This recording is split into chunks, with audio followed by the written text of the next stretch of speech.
তাহলে টলিগঞ্জের অভিনেতা জিতকে তো আপনারা সকলে খুবই ভালো করে চিনেন, কেননা টলিগঞ্জের এই সুপারস্টার তার কেরিয়ার একাধিক চলচ্চিত্রেরই মধ্যে উপহার দিয়েছেন তিনি তার ভক্তদের। তাই তো এই তারকা তার অভিনয় গুণে তার ভক্ত অনুরাগীদের মধ্যে আলোচনায় থাকেন সর্বদাই। মোর ওভার এই তারকাকে সর্বশেষ অভিনয় করতে দেখা যায় বুমেরাং চলচ্চিত্রে।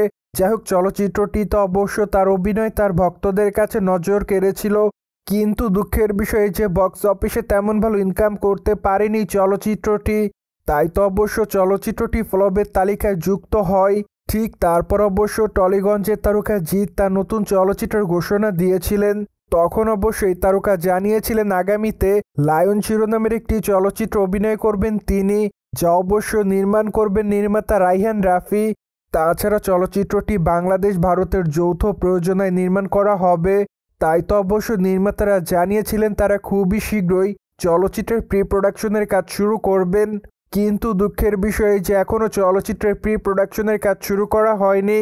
মোরওভার কেন চলচ্চিত্রের প্রি প্রোডাকশনের কাজ শুরু করা হয়নি তা অবশ্য জানা গিয়েছে, কেননা সম্প্রতি শ্যামসুন্দর দে জানিয়েছে যে তারা মূলত বাজেট জটিলতার কারণে চলচ্চিত্রটির প্রি প্রোডাকশনের কাজের পাশাপাশি শুটিংয়ের কাজ শুরু করতে পারেনি। মূলত বাজেট জটিলতা কেটে যাওয়ার পর চলচ্চিত্রের প্রি প্রোডাকশনের কাজ শুরু করা হবে। ঠিক তারপরে অবশ্য চলচ্চিত্রের শুটিংয়ের কাজও শুরু করা হবে বলে জানা যায়। কিন্তু কবে আসলে বাজেট জটিলতার বিষয়টি দূরকরণ হবে তা অবশ্য ক্লিয়ার করে বলেনি শ্যামসুন্দর দে। মূলত শ্যামসুন্দর দে আরও বলেন যে ভালো একটা চলচ্চিত্র নির্মাণের জন্য ভালো একটা বাজেটের দরকার। তাই তো আপাতত আমাদের কাছে সে পরিমাণ বাজেট নেই। তাই তো আমরা লায়ন চলচ্চিত্রের শুটিংয়ের কাজটি এখনই শুরু করতে পারছি না।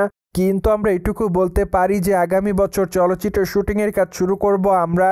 যদিও শুটিং শুরু হওয়ার তারিখ অবশ্য এখনই চূড়ান্তভাবে বলতে পারছি না, ফলে চলচ্চিত্রের শুটিংয়ের কাজ শুরু হওয়ার আগে আমরা আনুষ্ঠানিক ঘোষণা দিব। প্রসঙ্গত টলিগঞ্জের তারকা জিতের হাতে আপাতত একাধিক প্রজেক্টের কাজ আছে। তাই তো ধারণা করা যায় খুবই শীঘ্রই তিনি তার নতুন চলচ্চিত্রের শুটিংয়ের কাজ শুরু করবেন। পাশাপাশি ধারণা করা যাচ্ছে আগামী দিনে এই তারকা নতুন ধামাকা নিয়ে তার ভক্তদের মধ্যে হাজির হবেন, কেননা আগামী দিনে তিনি অ্যাকশন ঘরানার চলচ্চিত্র উপহার দিবেন তার ভক্তদের। তাই তো আপাতত তার ভক্ত অনুরাগীরা তার আসন্ন চলচ্চিত্রের জন্য রয়েছে অপেক্ষাতে। সোভিয়ার জেনে তো নিলেন কী কারণে জিতের লায়ন চলচ্চিত্রের শুটিংয়ের কাজ শুরু হতে পারছে না। ফলে এই বিষয়টি নিয়ে কোনো রকম মতামত থাকলে কমেন্ট বক্সে জানাতে ভুলবেন না। Subscribe our channel for more update.